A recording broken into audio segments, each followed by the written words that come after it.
Bonjour à tous et bienvenue dans ce tutoriel Ruby on Rails. Aujourd'hui nous allons voir comment gérer des tâches cron à l'aide de Ruby et de Ruby on Rails ainsi que la gemme Whenever. Alors pour ceux qui ne connaissent pas, les tâches cron ce sont des tâches récurrentes qui sont lancées par votre serveur tous les jours, toutes les heures pour par exemple vider un dossier de cache ou typiquement faire un backup de votre base de données. Pour ceux qui connaissent déjà les tâches cron, vous savez à quel point la syntaxe est fastidieuse et aujourd'hui nous allons voir comment nous pouvons tout simplement les écrire en Ruby. C'est parti. Donc nous voici dans notre projet. On va installer la gemme Whenever. Donc tout simplement, je rajoute ici gemme Whenever.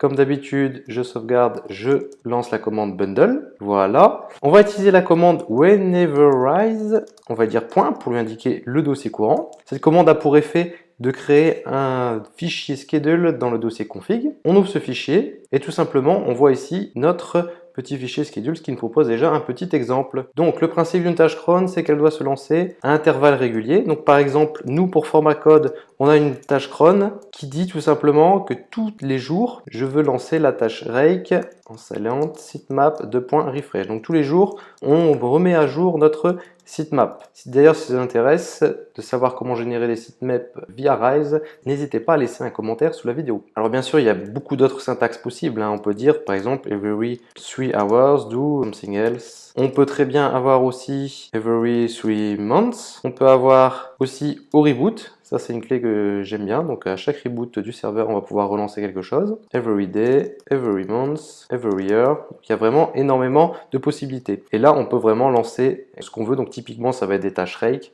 Après, ça peut être tout autre type de commande. Avec cet exemple très simpliste, je sauvegarde. On va lancer la commande whenever toute simple. Et en fait, il va convertir notre fichier Ruby en tâche cron. Donc ici, on peut voir ici, user max document format code, qui va lancer la commande rake tous les jours, donc à 0, 0, étoile, étoile, étoile. Ensuite, il nous suffit de mettre à jour nos tâches cron personnelles. Donc pour ce faire, on utilise whenever -update crontab. Crontab file updated. Donc si je fais crontab-l pour afficher mes tâches cron actuelles pour utilisateur max, il a bien généré ici nos tâches cron. L'avantage, c'est que non seulement vous n'avez pas à vous embêter avec la syntaxe cron, mais en plus, vous les avez stockées dans votre code source et à chaque fois que vous allez redéployer votre application sur un serveur, eh bien, les tâches cron seront disponibles dans votre code source parce que c'est typiquement le genre de choses qu'on oublie de réécrire. Alors bien sûr, ces commandes sont à lancer éventuellement sur un serveur plutôt que sur votre environnement personnel parce que le but c'est de lancer les tâches cron sur le serveur. Ne perdez pas ce.